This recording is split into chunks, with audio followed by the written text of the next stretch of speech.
ଚୀନର ଦ great wall of ଚାଇନାକୁ କିଏ ବା ନ ଜାଣେ। ଏହି ଦିୱାର ବନିବା ପାଇଁ ସହସ୍ର ବର୍ଷ ଲାଗିଥିଲା। The great wall of China ଦିୱାରକୁ ବନେଇବାରେ ପରିଶ୍ରମ କରୁଥିବା ମଜଦୁରମାନଙ୍କୁ ତାଙ୍କ ପରିଶ୍ରମ ପାଇଁ ଅର୍ଥ ଦିଆଯାଉନଥିଲା। କେବଳ ବଞ୍ଚିବା ପାଇଁ ମୁଠାଏ ଖାଇବା ଦେଇ ତାଙ୍କୁ ମରଣାନ୍ତକ ପରିଶ୍ରମ କରାଇ ଦିଆଯାଉଥିଲା। ଏହି ଦିୱାରରେ କାମ କରୁଥିବା ମୂଲିଆମାନେ ଥକି ଯାଇ ନ ଖାଇବା ପାଇଁ ରୋଗରେ ପୀଡ଼ିତ ହୋଇ ମରିଯାଉଥିଲେ। ଲୋକମାନେ ଆଜି ବି ମାନନ୍ତି ଯେ ଏହି ଦିୱାର ବନେଇବାରେ ସହସ୍ର ମୂଲିଆଙ୍କ ପ୍ରାଣ ଓ ଜୀବନ ଯାଇଛି। ଏବଂ ଆଜି ବି ଚାଇନାରେ ଲୋକବାଣୀ ଅଛି ଯେ ପ୍ରତ୍ୟେକ ଇଟାର ତଳେ ଗୋଟିଏ ଜୀବନ ଲୁଚି ରହିଛି। ଭିଡ଼ିଓଟିକୁ ଶେଷ ପର୍ଯ୍ୟନ୍ତ ନିହାତି ଦେଖନ୍ତୁ। ଏହି ଭିଡ଼ିଓରେ ଆପଣ ଏପରି 10ଟି ଫ୍ୟାକ୍ଟ ଜାଣିବେ ଯାହା ଆପଣଙ୍କୁ ଆଶ୍ଚର୍ଯ୍ୟ ଏବଂ ଚକିତ କରେଇଦେବ। ନମ୍ବର 2, 14 ଏପ୍ରିଲ 1865 ମସିହାରେ ଆମେରିକାର ରାଷ୍ଟ୍ରପତି ଆବ୍ରାହମ ଲିଙ୍କନଙ୍କୁ ଗୁଳି କରି ହତ୍ୟା କରାଯାଇଥିଲା। ଆବ୍ରାହମ ଲିଙ୍କନ ମରିବାର ଠିକ୍ 10 ଦିନ ପୂର୍ବରୁ ଗୋଟେ ସ୍ୱପ୍ନ ଦେଖନ୍ତି ଯେ ହ୍ୱାଇଟ୍ ହାଉସ୍ରେ କିଛି ଲୋକ କାନ୍ଦୁଛନ୍ତି। ଲିଙ୍କନ ଯେବେ ହ୍ୱାଇଟ୍ ହାଉସ୍ର ସେ କୋଠରୀ ଭିତରକୁ ଯାଇ ଦେଖନ୍ତି ଗୋଟେ ଶବ ପଡ଼ିଛି ଏବଂ ତା ଚାରିପାର୍ଶ୍ୱରେ କିଛି ଲୋକ ଠିଆ ହେଇଛନ୍ତି। ଲିଙ୍କନ ସେମାନଙ୍କ ମଧ୍ୟରୁ ଜଣକୁ ପଚାରନ୍ତି ଯେ ମରିଯାଇଥିବା ବ୍ୟକ୍ତି ଜଣଙ୍କ କିଏ। ସେ ବ୍ୟକ୍ତି ଜଣଙ୍କ ଉତ୍ତର ଦିଅନ୍ତି ଯେ ଆବ୍ରାହମ ଲିଙ୍କନ। ରାଷ୍ଟ୍ରପତିଙ୍କୁ ଜଣେ ହତ୍ୟାରା ଗୁଳି ମାରି ହତ୍ୟା କରିଦେଇଛି। ଏହି ଉତ୍ତର ଶୁଣିବା ସଙ୍ଗେ ସଙ୍ଗେ ଲିଙ୍କନଙ୍କ ଡରରେ ନିଦ ଭାଙ୍ଗିଯାଏ। ଆବ୍ରାହମ ଲିଙ୍କନ ମରିବାର 4 ଦିନ ପୂର୍ବରୁ ତାଙ୍କ ପ୍ରିୟ ବନ୍ଧୁ ୱାର୍ଡ ଲେମନ ଓ ତାଙ୍କ ପତ୍ନୀଙ୍କୁ କୁହନ୍ତି ଯେ ସ୍ୱପ୍ନଟି ତାଙ୍କୁ କିଭଳିଆ ଡରେଇ ଦେଇଥିଲା। ନମ୍ବର 3, 14 ମେ 1939ରେ ଲିନା ମେଡ଼ିନା ନାମକ 5 ବର୍ଷର ବାଳିକା ଜଣଙ୍କ ନିଜ ପ୍ରଥମ ସନ୍ତାନଙ୍କୁ ଜନ୍ମ ଦେଇଥିଲେ। ଆଜି ପର୍ଯ୍ୟନ୍ତ ଇତିହାସର ପ୍ରଥମ ୟଙ୍ଗଷ୍ଟ ମଦର ବା ଯୁବତୀ ମା ରୂପରେ ପରିଚିତ। ଯେବେ ଲିନା ନିଜ ପ୍ରଥମ ଛୁଆକୁ ଜନ୍ମ ଦେଇଥିଲେ ତାଙ୍କ ବୟସ ଥିଲା 5 ବର୍ଷ 7 ମାସ ଏବଂ 21 ଦିନ। ଯେବେ ଲିନାଙ୍କ ପ୍ୟାରେଣ୍ଟସ୍ ତାଙ୍କୁ ଡକ୍ଟରଙ୍କ ପାଖକୁ ଚେକଅପ୍ ପାଇଁ ନେଇଥିଲେ, ଡକ୍ଟରମାନେ ଭାବୁଥିଲେ ଯେ ଲିନାଙ୍କୁ ଟ୍ୟୁମର ହେଇଛି, କିନ୍ତୁ ଚେକଅପ୍ ପରେ ଜଣାପଡ଼ିଲା ଯେ ଲିନା ପ୍ରେଗନେଣ୍ଟ ଥିଲେ ଏବଂ ଲିନା ଏବେ ପର୍ଯ୍ୟନ୍ତ ବଞ୍ଚିଛନ୍ତି। ଲିନା ଏବେ 88 ବର୍ଷର ହେଇଯାଇଛନ୍ତି। ନମ୍ବର 4, ଏ ଯେଉଁ ସ୍କ୍ରିନ୍ ଉପରେ ଦେଖୁଥିବା ଫଟୋଟି ଏକ ପ୍ରକାରର ଦଣ୍ଡ ଯାହା ଚାଇନା ଏବଂ ଏସିଆର କିଛି ଅଂଶରେ ଆଗ କାଳରେ ଦିଆଯାଉଥିଲା। ଅପରାଧୀଙ୍କୁ ଅପମାନିତ କରିବା ପାଇଁ ତାଙ୍କ ବେକରେ ଗୋଟେ ବଡ଼ ପଟାକୁ ଲଗେଇ ପବ୍ଲିକ ପ୍ଲେସ୍ରେ ଛାଡ଼ି ଦିଆଯାଉଥିଲା।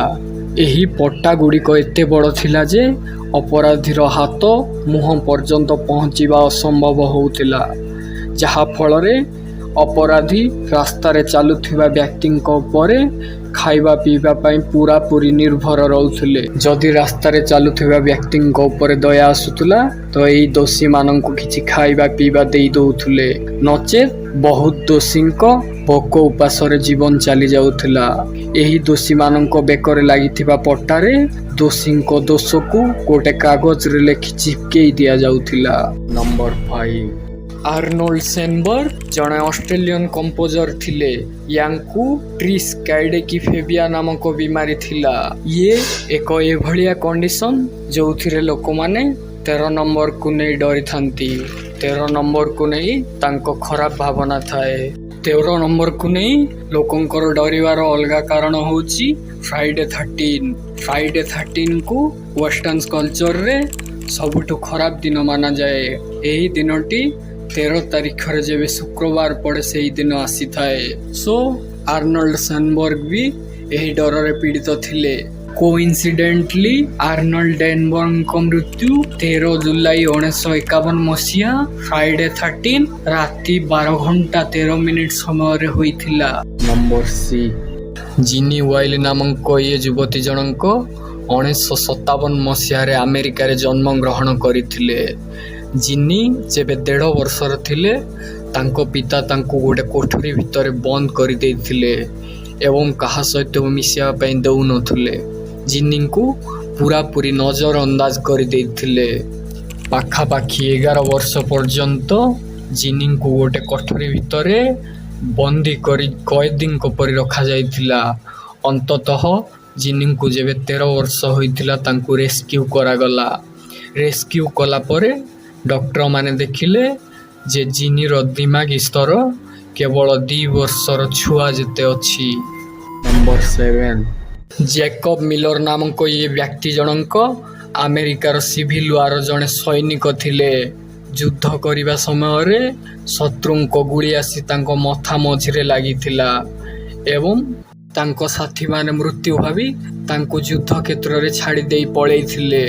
କିଛି ଘଣ୍ଟା ପରେ ଜେକବଙ୍କୁ ହୋସ୍ ଆସିଲା ଏବଂ କୌଣସି ପ୍ରକାର ସେ ଚେଷ୍ଟା କରି ନିଜ ଜୀବନ ବଞ୍ଚାଇବାରେ ସଫଳ ହୋଇଥିଲେ। ଭାବିଲେ ଆଜି ବି ଆଶ୍ଚର୍ଯ୍ୟ ଲାଗେ ଯେ ଜେକବ ମଥାର ମଝିରେ ଗୁଳି ଲାଗିବା ପରେ ବି 54 ବର୍ଷ ପର୍ଯ୍ୟନ୍ତ ବଞ୍ଚିଥିଲେ ଏବଂ ସାରା ଜୀବନ ପାଇଁ ତାଙ୍କ ମଥାରେ ସେଇ ଗୁଳିର ଚିହ୍ନ ରହିଯାଇଥିଲା। ନମ୍ବର 8 1991 ମସିହାରେ ରିଚାର୍ଡ କ୍ଲିଙ୍କ ହେମର ନାମକ ଏହି ବ୍ୟକ୍ତିର ପତ୍ନୀ ଘରୁ ଅଚାନକ ଗାଏବ ହୋଇଯାଇଥିଲା। ଗାଏବ ହେବାର ଗୋଟିଏ ବର୍ଷ ପରେ ରିଚାର୍ଡ କ୍ଲିଙ୍କ ହେମର ଗୋଟେ ପୁସ୍ତକ ଲେଖିଥିଲା। ପୁସ୍ତକରେ ନିଜ ଜୀବନ ସାଥୀକୁ ମାରିବାର 7ଟି ଟ୍ରିକ୍ ଲେଖିଥିଲା ଏବଂ ତା ପତ୍ନୀ ସହିତ ରହୁଥିବା ଘରକୁ ଛାଡ଼ି ଅଲଗା ଟାଉନକୁ ଚାଲି ଯାଇଥିଲା। 2000 ମସିହା କଥା। ସେଇ ଘରେ କିଛି ନୂଆ ଲୋକ ଆସି ରହୁଥିଲେ। ସେମାନେ ବଗିଚାରେ ଖୋଳିବା ଆରମ୍ଭ କରିଥିଲେ। ଖୋଳୁ ଖୋଳୁ ସେ ଗୋଟେ ଶବ କଙ୍କାଳ ପାଇଲେ ଯାହାକି ରିଚାର୍ଡ କ୍ଲିଙ୍କ ହେମରର ପତ୍ନୀ ଥିଲା।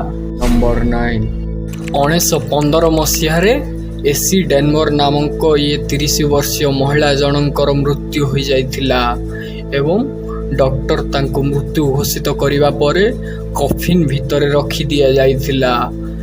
କଫିନ୍ ଭିତରେ ରଖିବା ପରେ ଡିସାଇଡ୍ କରାଗଲା ଯେ ଶବଯାତ୍ରା ଗୋଟିଏ ଦିନ ପରେ କରାଯିବ କାହିଁକି ନା ତାଙ୍କ ଭଉଣୀ ସିଟି ବାହାରେ ରହୁଛନ୍ତି।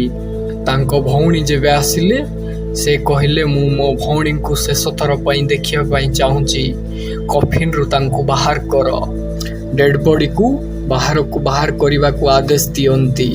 ତାପରେ ଯେଉଁ ଘଟଣା ହେଲା ଆଶ୍ଚର୍ଯ୍ୟଚକିତ କରିବାର ସୀମା ବାହାରେ ଥିଲା। ଯେବେ କଫିନ୍ର ଉପର ଢକଣକୁ ବାହାର କରାଗଲା ମହିଳା ଜଣଙ୍କ ଉଠି ବସିଗଲେ ଏବଂ ଚାରିପାର୍ଶ୍ୱକୁ ଦେଖି ହସୁଥିଲେ। ଏସି ଡେନମର ମରିବାର 47 ବର୍ଷ ପର୍ଯ୍ୟନ୍ତ ପୁଣି ବଞ୍ଚିଲେ।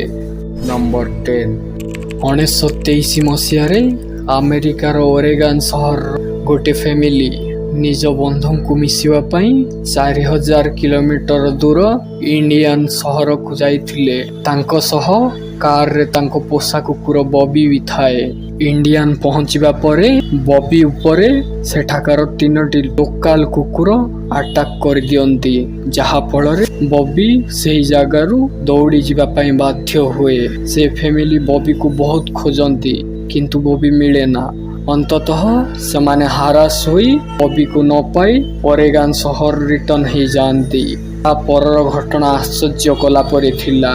ପାଖାପାଖି 6 ମାସ ପରେ ଇଏ ବବି ନାମକ କୁକୁର 4000 କିଲୋମିଟରର ଦୂରତା ଚାଲି ଚାଲି ନିଜ ମାଲିକ ପାଖକୁ ରିଟର୍ନ ହୋଇଯାଇଥିଲା ଯାହାକି ଆଜି ବି ବିଶ୍ୱାସ କରିବା ପାଇଁ ଆଶ୍ଚର୍ଯ୍ୟ ଲାଗେ। ୟା ପରଠୁ ଏହି କୁକୁରକୁ ବବି ଦ ୱାଣ୍ଡର ଡଗ୍ ଭାବରେ ପରିଚିତ କରାଯାଇଥିଲା।